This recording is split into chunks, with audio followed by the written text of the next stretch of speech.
রোদে দাঁড়িয়ে তেল বেচা লাগবে। একটু পরে করলেও হতো। না দাদা, এই সময়ই সেরা টাইম। গরমে মানুষ তেল বেশি কিনবে, আমি দাম বাড়িয়ে দেব, ডাবল লাভ হবে। মানুষের কষ্টের সময়ে দাম বাড়ানো ঠিক না। টাকা হলে সব ঠিক হয়ে যায় দাদা, তুমি বুঝবে না।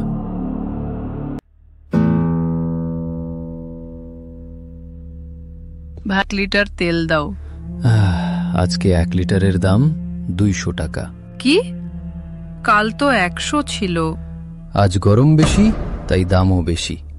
নেবেন নিন, না হলে চলে যান। মানুষকে ঠকিও না ভাই, পাপ হবে। দাম কম করো ভাই। না না, হবে না। 50 টাকা দাও, আর কি করব।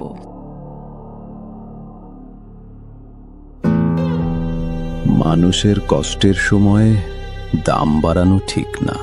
টাকা হলে সব ঠিক হয়ে যায় দাদা, তুমি বুঝবে না।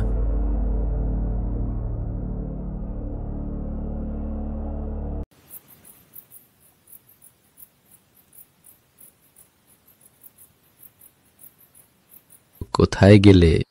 শোনো, আজ অনেক টাকা রোজগার করেছি। এই দেখো, সব নোট। হ্যাঁ, গরমে সবাই বেশি দাম দিয়ে কিনলো, আমি ডাবল প্রফিট করলাম। কিন্তু গরিব মানুষদের কষ্ট হয়নি? আরে, ব্যবসা মানেই লাভ। কষ্ট হলে হোক, আমাদের জীবন তো ভালো হচ্ছে। আমি বড়লোক হয়ে যাব, দেখবে। কিছুদিন পরে তেলের দাম বাড়িয়ে 250 করে দেব, তাহলে আমার পকেট গরম থাকবে। কি হয়েছে গো, এত চুপচাপ কেন? আজ দোকানে কিছু হয়েছে নাকি? আজ ছোট ভাই এমন দাম বাড়িয়েছে যে গরিব মানুষ কাঁদতে কাঁদতে তেল কিনল। আমি সহ্য করতে পারলাম না।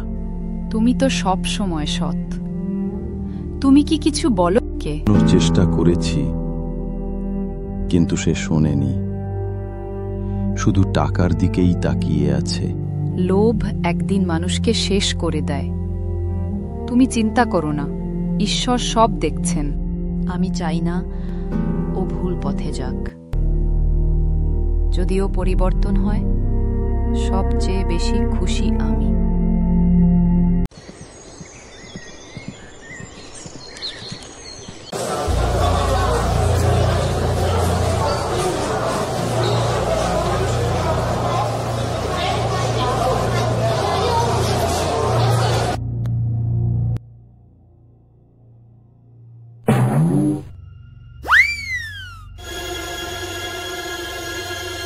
হায় হায়, আমার তেল নষ্ট হয়ে গেল, আমার টাকা গেল।